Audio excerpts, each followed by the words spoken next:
कांतारा महिमा भाग 7। कनकपुर नाम के गांव में रामानुज नाम का एक जमींदार रहता था। उसकी पत्नी का नाम पार्वती था। इस जोड़े की 6 साल की एक बेटी भी थी। उसका नाम नंदिनी था। सहायता की आस रखे जो भी उसके दर पर आता, रामानुज मना किए बिना उनकी सहायता करता था। एक दिन वे सभी कार में बैठे मंदिर जा रहे थे। अरे, कार के ब्रेक्स फेल हो गए। क्या कहा आपने? हे भगवान, अब क्या करेंगे? अरे, आगे एक मोड़ आ रहा है, जल्दी से कुछ करिए ना, वरना हम मर जाएंगे। जल्दी से नंदिनी को कार के बाहर फेंको। ये आप क्या कह रहे हो? पार्वती, हमारे पास ज्यादा समय नहीं है, कम से कम अपनी बेटी की जान बचनी चाहिए। पार्वती ने आंसू बहाते हुए हाथों से उठाकर अपनी बेटी को कार से बाहर फेंका। नंदिनी को कार से बाहर फेंकने के बाद इतने में रामानुज की कार पर्वत की चोटी पर नियंत्रण खो बैठा और ऊंचाई से खाई में गिर गया। इस हादसे में रामानुज और पार्वती जलकर खाक हो गए। गांव वालों को जैसे ही इस दुर्घटना के बारे में पता चला, वे सभी तुरंत उस घटना स्थल पर पहुंचे, पर रामानुज और पार्वती के शव का एक निशान भी नहीं बचा था। गांव वालों ने समझा कि पार्वती और रामानुज के साथ उनकी बेटी नंदिनी भी चल बसी होगी। वो इस बात से अनजान थे कि वो जिंदा है। फिर कुछ दिनों बाद रामानुज के भाई चंदू ने अपने भाई की पूरी जायदाद अपने नाम कर ली। कार की खिड़की से गिरी हुई नंदिनी का ड्रेस एक पेड़ की टहनी से फंस गया, जिससे वो लटकी रही। उसी गांव में एक गरीब लकड़हार रहता था। हर रोज की तरह वो लकड़ी तोड़ने के लिए जंगल में गया तो उसने पेड़ से लटकती हुई नंदिनी को देखा और तुरंत उसे पेड़ से उतारा। वो अपने घर ले गया। बेटा, कौन हो तुम? क्या हुआ था तुम्हारे साथ? कहाँ रहती हो? मुझे नहीं पता, मुझे कुछ भी याद नहीं आ रहा। आप कौन हो? याद करने की कोशिश करो बेटा, तुम जंगल में कैसे आई? मुझे नहीं पता।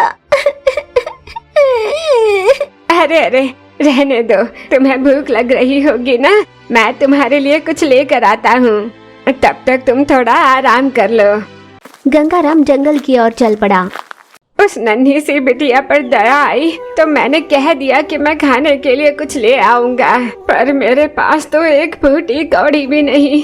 गंगाराम की समझ में नहीं आ रहा था कि वो उस लड़की के लिए क्या करे। वो तुरंत ही भगवान पंजरली के पास चला गया। हे भगवान, मैंने आज तक आपसे कुछ नहीं मांगा, उस मासूम लड़की की मदद कर दो। अचानक कुछ याद आया। अभी मैंने उस लड़की के गले में सोने की चैन देखी, उस चैन को बेचकर उस बिटिया के लिए कुछ खाने की चीज लाऊंगा। ना जाने किस अभागिन माँ की बेटी है। ऐसा ठानकर गंगाराम घर वापस गया और नंदिनी के गले से सोने की चैन निकाली। वो उसे बेचने के लिए जा ही रहा था कि रास्ते में उसका सामना कुछ चोरों से हुआ। चुपचाप अपने पास रहे पैसे हमें दे दो, वरना मार डालेंगे। मेरे पास एक फूटी कौड़ी भी नहीं है। घर पर एक मासूम सी लड़की भूख से तड़प रही है, बस उसके खाने के लिए ही कुछ ले जाने इतनी दूर आया हूँ। जो भी हमारे हाथ लगता है वो यही रोना रोता है। चुपचाप पैसे हमें दे दो। मैं भगवान की कसम खाकर कहता हूँ, मेरे पास फूटी कौड़ी भी नहीं। लगता नहीं ये बुढ़ाओ मानेगा, इसे मार कर इसके पास से पैसे छीन लो। उन चोरों ने छुरी निकाली और गंगाराम के सीने में भोंक कर उसे मार डाला और वहाँ से भाग निकले।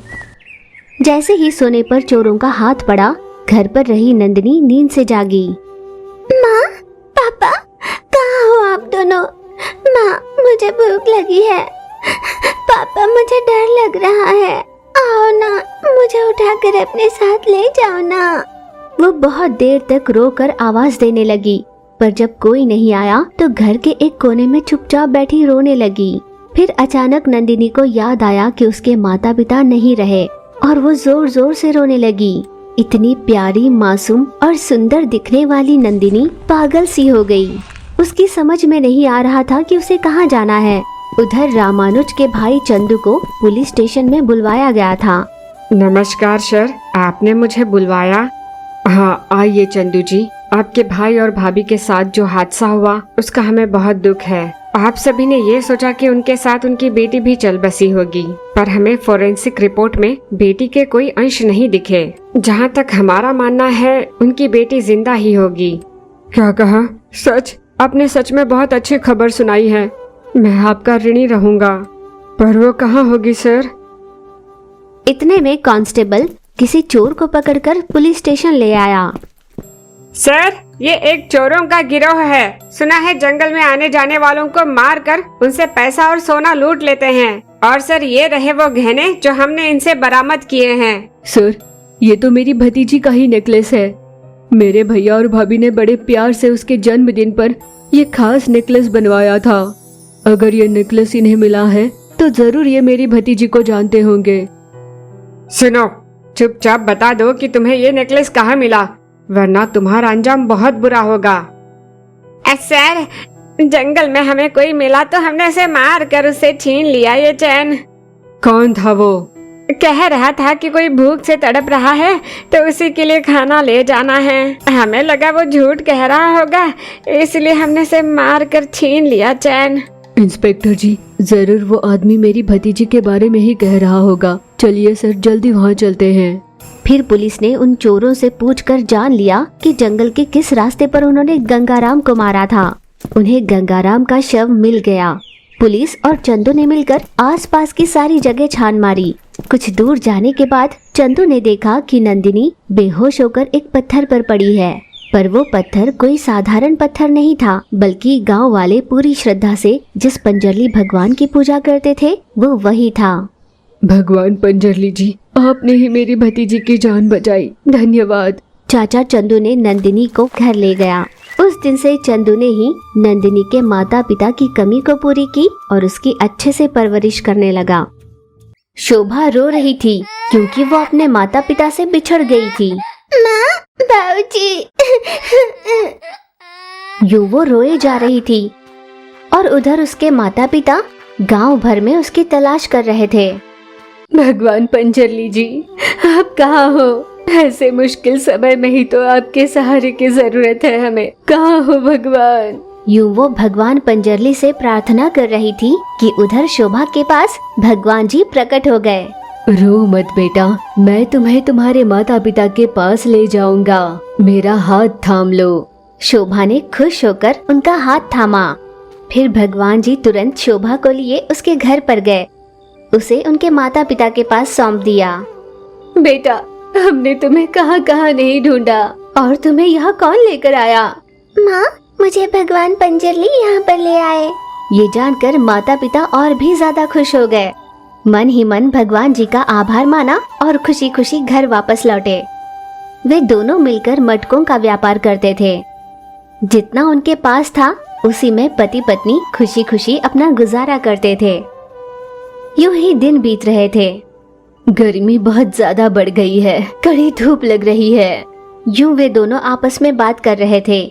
मटकों के व्यापार के लिए ये साल का बहुत ही सही समय होता है। वे दोनों पेड़ के नीचे खड़े मटके बेच रहे थे। तभी एक तेजी से कार आई और उनके पास आकर खड़ी हो गई। लगता है बड़ा ग्राहक आया है। शांति अपने हाथ में 2 मटके लिए उस कार के पास गई और मटकों के लिए उन्हें पूछ ही रही थी।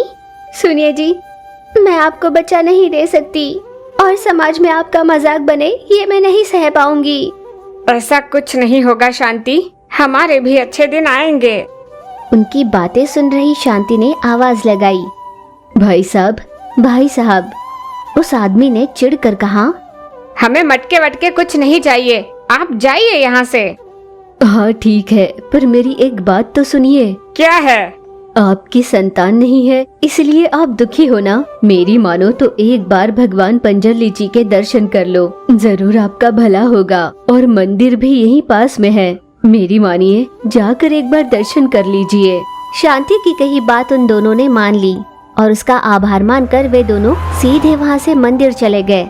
मंदिर में बहुत सारे भिखारी बैठे हुए थे।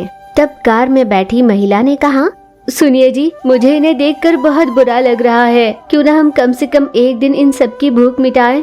फिर वे दोनों मंदिर में गए और भगवान पंजरली जी के दर्शन कर उन्हें अपने दिल की बात बताई। फिर अगले ही दिन उन पति पत्नी ने गरीब लोगों के लिए लंगर लगवाया। ये देख पंजरली भगवान ने जोर से गूंज लगाई और एक साधु के रूप में वहाँ प्रकट हुए और वहाँ पर चले गए जहाँ लंगर लगा हुआ था। साधु जी ने पेट भर भोजन किया इसी तरह भूखे की भूख मिटाओ, बहुत जल्द तुम्हारे घर एक खुशखबरी आएगी। इतना कहकर साधु जी वहाँ से चले गए। पति पत्नी ने उनकी बात सुनी और दुगने उत्साह से अन्नदान करने लगे। 3 महीनों के बाद पता चला कि वो महिला गर्भवती है।